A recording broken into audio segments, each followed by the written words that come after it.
Why is it that when we talk about history and psychology, we tend to focus on the brutal and the violent and the psychology of evil? Oftentimes when psychology is used as a mechanism to explain human behavior, it's to explain things like war and aggression and genocide and the ways in which human nature and psychological principles can mix together and produce these horrible outcomes. For a lot of people, I would suspect, and myself definitely included, when you first learn about psychology, maybe in your Psych 101 class, it's the experiments of social psychology that jump out at you. The Milgram experiment, where Stanley Milgram seemed to show that a majority of people would actually deliver a lethal electric shock to another participant in the experiment just because somebody in an authority position told them to do so. Think about the famous Stanford prison experiment where Philip Zimbardo seemed to be able to turn ordinary college students into brutal, oppressive prison guards within a matter of days. There's plenty of people that criticize the Stanford prison experiment for being unscientific and not really able to be replicated and perhaps being even manipulated by Zimbardo himself. Even with all that, there's something about it that captures the imagination and gets you thinking about the psychology of evil and the power of the situation. The same could be said for Ash's famous conformity experiments or the bystander effect, which I've talked about at length here on this podcast. And I think if you take all of these things together, again, putting aside the validity and the replicability of these experiments, there is this popular interest in these experiments in social psychology and the apparent lack of humanity that they seem to expose.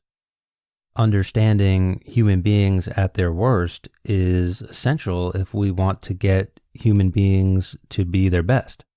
At least that's what people in social psychology might say. But on the other end of the spectrum, there's a field in psychology called Humanistic Psychology or positive psychology. And I don't want to paint these two different realms of psychology as total opposites because I don't think they are. I think they're just different approaches at trying to understand how human beings work. But if social psychology is about the psychology of evil and the environment and the situation and the way that those things impact human behavior and oftentimes reveal an explanation for a lack of humanity, humanistic psychology takes a different approach where this style of psychology is looking at what is humanity and how do we nurture it and allow it to thrive and grow.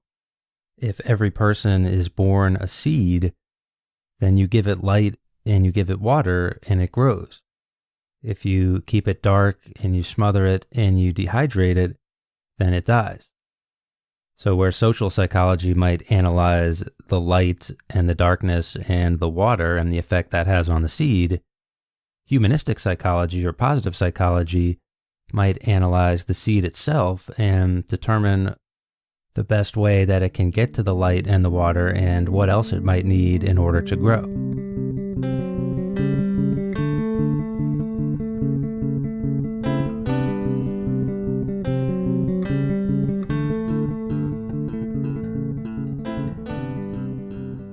When talking about humanistic psychology, probably the place most people are going to start is with Abraham Maslow and the hierarchy of needs.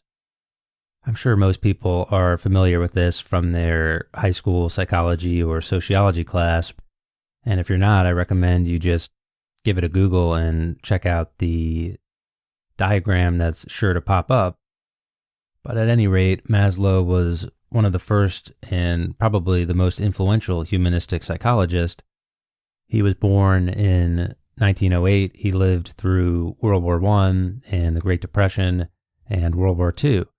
And in a time period where psychologists were trying to explain how the world had seemingly gone haywire with World War II and the Nazis and genocides, and while psychology was tending to focus on the evils in the world, Maslow was kind of obsessed with the positive aspects of human nature and how to nurture them.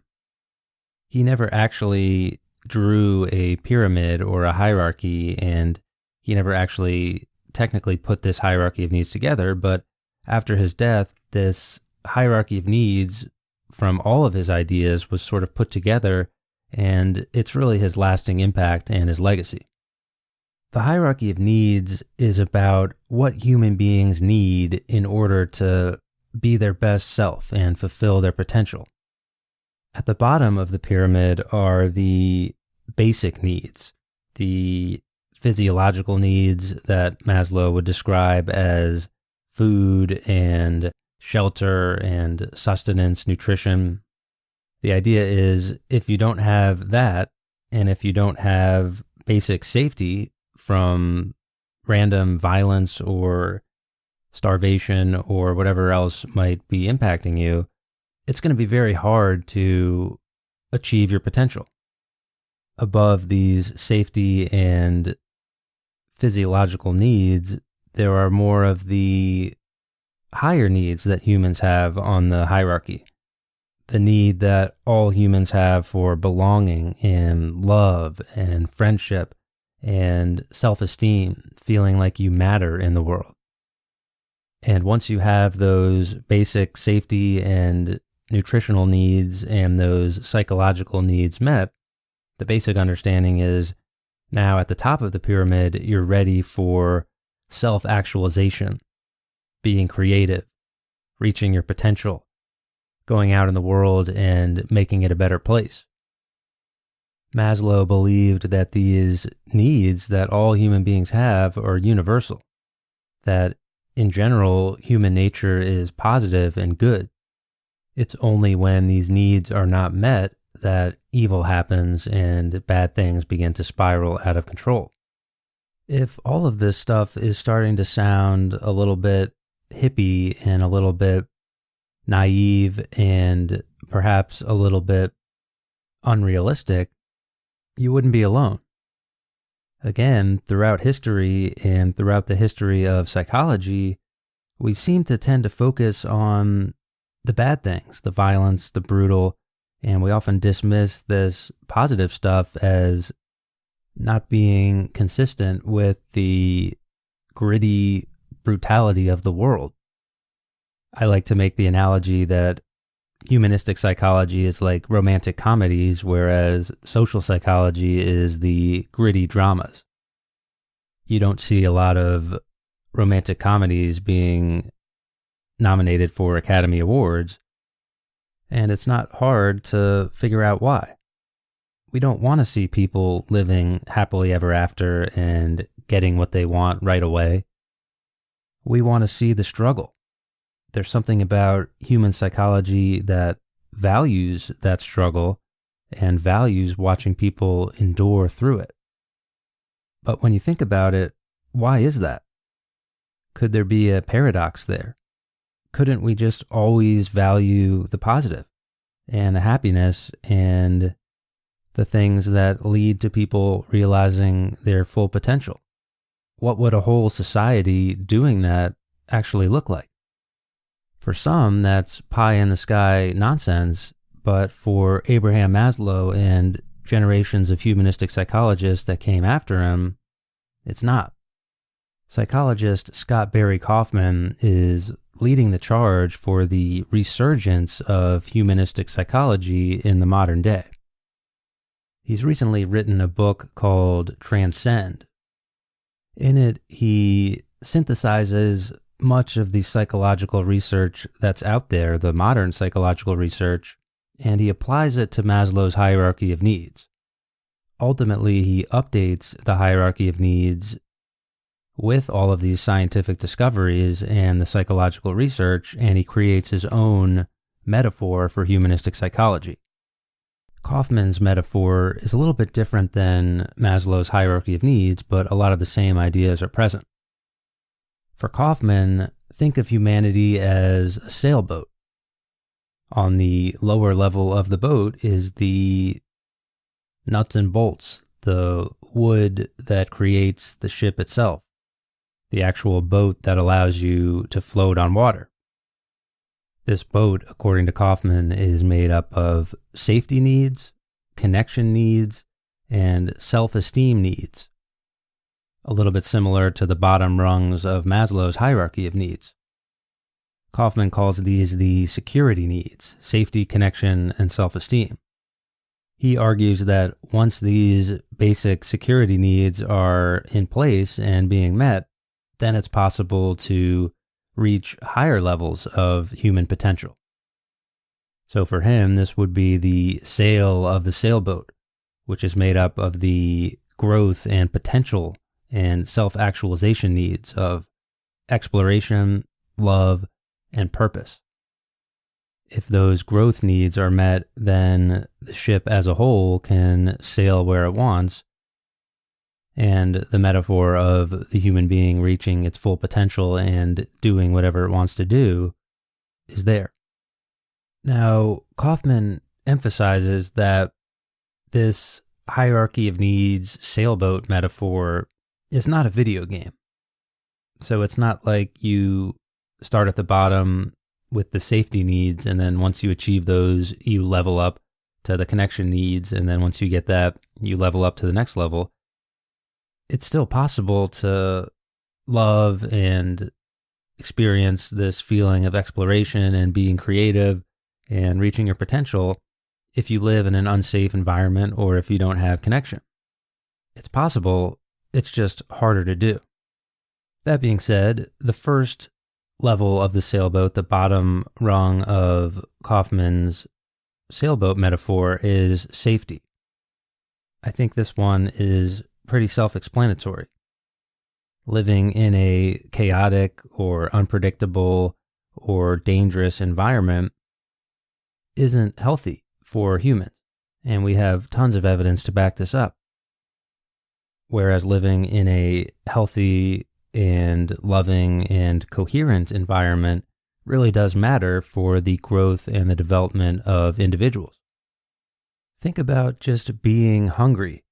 This is something we can all relate to, and think about the ways that your decision-making process and your emotions get out of whack when you're just a little bit hungry, and how that can lead to bad outcomes. And then think about people who are always hungry, and how that might impact them psychologically and prevent them from becoming the people that they could be. The idea of safety and being in a stable and healthy environment, both from a safety perspective and from a meeting your physiological needs perspective, is applied to adults, but you also have to think about kids growing up. Kaufman says, quote, "Nearly half of children living in poverty in the United States today witness violence. More than 130 million children have witnessed intimate partner violence in the home, and over 200 million have suffered some form of sexual abuse. Millions more experience emotional abuse daily, such as a parent intentionally inducing feelings of guilt, shame, or fear to serve their own emotional needs, or denigrating or destroying things the child values. Neglect can be just as damaging as abuse. A parent repeatedly unresponsive to a child's distress and social needs, expecting a child to manage situations that are unsafe or beyond what could possibly be expected based on their development, or neglecting to provide basic needs such as food, clean clothing, shelter, and dental and medical care." End quote. So there's no doubt that poverty, neglect, and abuse, especially in children, hampers your development as a human being. Oftentimes, psychologists point to the brain adapting and changing as a result of violence or these situations that they're put in, and therefore the brain, maybe in the amygdala region or other parts of the brain, associated with fear begin to activate more quickly, and this kind of changes the child's brain chemistry and psychology as a result. Now, I don't know what that actually says. Obviously, everybody's brain is always changing all the time, so that's not really an unexpected result. But I think the basic point is that poverty and lack of safety and lack of having those basic physiological needs met can lead to stress, anxiety, hostility, and bad outcomes. And this very lack of safety needs being met is probably more common than you might think, even in places where you would expect it not to be an issue. Kaufman argues that not having those safety needs met and growing up in that environment is going to impact you negatively. But he also argues that you don't actually have to grow up in that environment to have your psychology changed in a negative way. Just being there in an unsafe environment can lead to these very same negative outcomes. Some of us may have experienced that feeling of walking through a quote-unquote unsafe neighborhood at night, and that feeling of anxiety and stress and perhaps a lack of safety as maybe we walk alone through that neighborhood. So if you've ever had that experience, think about how uncomfortable you felt in that moment, and then think about the people who are living in that environment every day. How would being there all the time influence your life? Kaufman talks about a very interesting study done by Daniel Nettle, which talks about this idea. Quote, Nettle and his colleagues transported student volunteers in Britain to an economically deprived neighborhood that had relatively high levels of crime. The student volunteers walked around delivering questionnaires to houses. There was a van waiting nearby anytime anyone wanted to bail. In just under 45 minutes, the volunteers circulating in the deprived neighborhood showed large increases in paranoia levels and plummeting social trust, approaching the average levels of the inhabitants themselves, which were relatively high. If just being there for only a brief amount of time has such an effect, imagine the consequences of living under harsh and unpredictable conditions day in and day out. As the researchers note, quote, this may mean that differences in social attitudes between individuals and between populations might be more labile and more context-dependent than previously thought. Kaufman continues, this point is really important to emphasize. Instead of viewing the poor as a separate class of human, we should recognize our common humanity and acknowledge that we would all most likely act in very similar ways under very similar circumstances. End quote. To me, that study shows the power of safety needs and how if those safety needs aren't being met, look how quickly and dramatically the healthy psychology of a human can change. The next universal human need that we all have, according to Kaufman, after safety is connection. Kaufman defines connection as a couple of different things working together. One is the need for belonging. The basic idea is that across time and across space, human beings seem to consistently show this need to belong to a group. Obviously, a lot of people have seen this need unfold as tribalism and polarization tend to seem to be on the increase right now. And this need for connection is often given as an explanation for that. But in Kaufman's view, there's also a need for intimacy in addition to belonging. So the idea is that the quality of those connections matter. In Kaufman's view, this would be why so many people are lonely today and have these feelings of loneliness, even if they have these connections on social media or these groups that they belong to, because a lot of times the quality of that connection is not good. It's superficial. Think about social media, which offers the allure of connection. Social media can be good at bringing like-minded people together in a group, but the science seems to show that for most people it leads to unhappiness. In Kaufman's view, this is because as the large numbers of connections that you can make go up, the actual number of quality connections that you're making is going down as a result.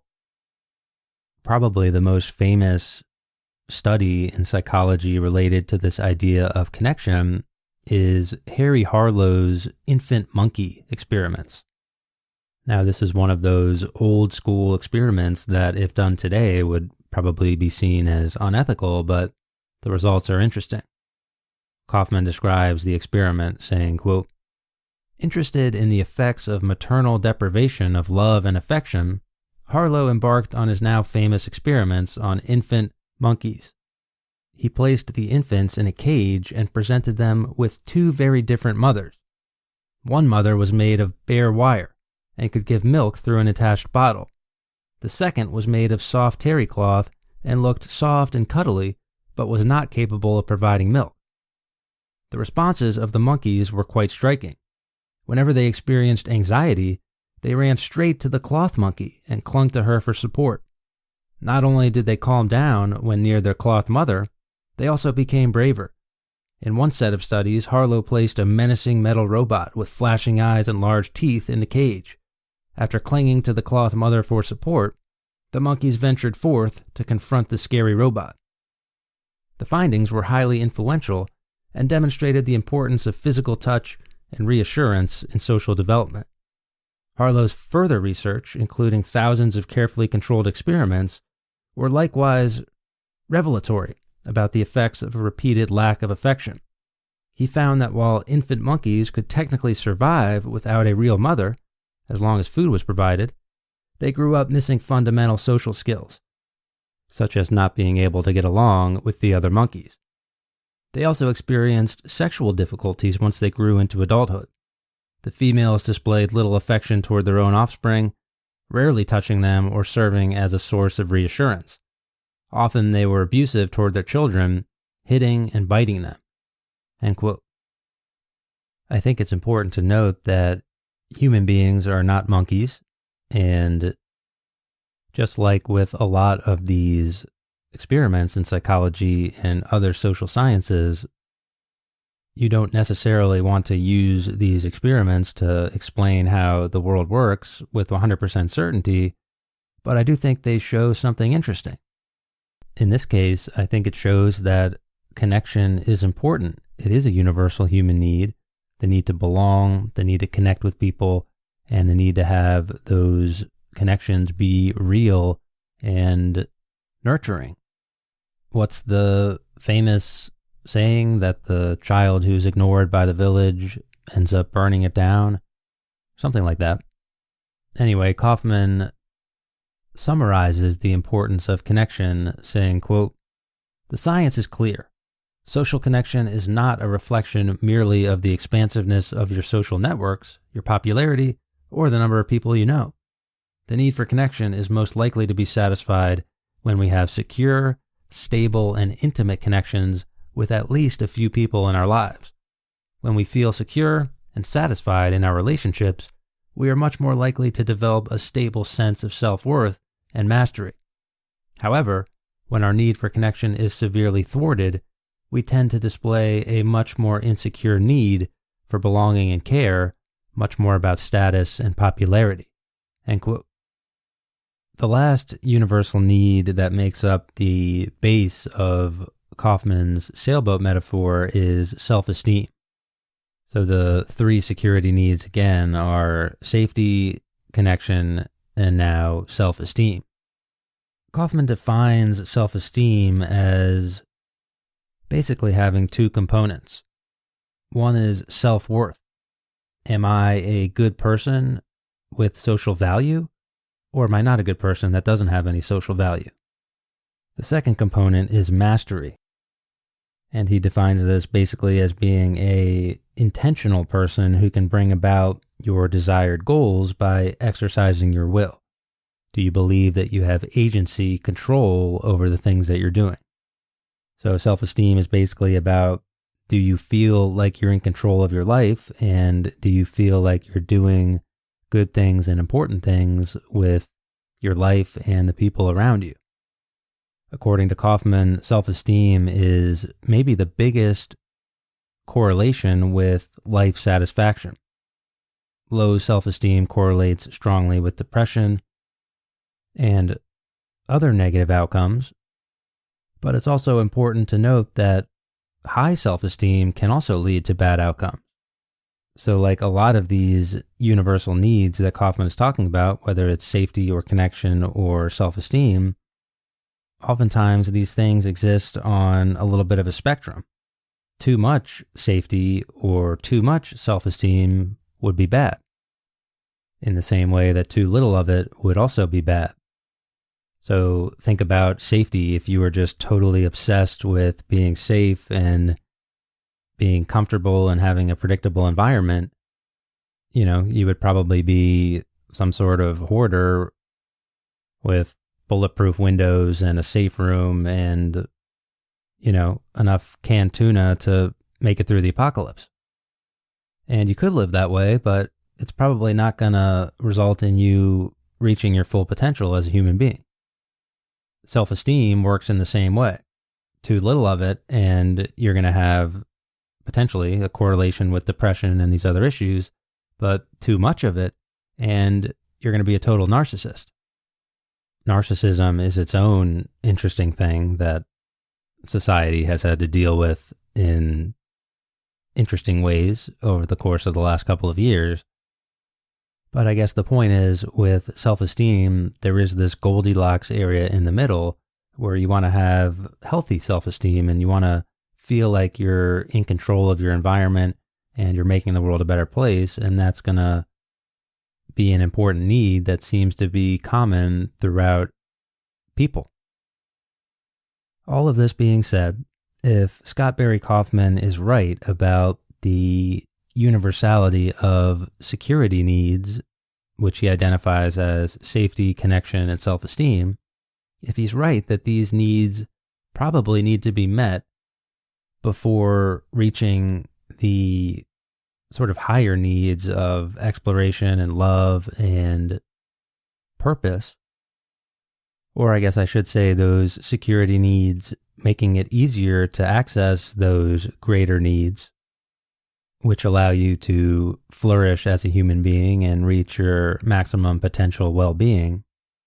I sometimes find it interesting to think about people throughout history who probably never had those universal security needs met. Oftentimes, probably by no fault of their own, just a product of the time period and the environment that they grew up in. How many people throughout history never had a chance?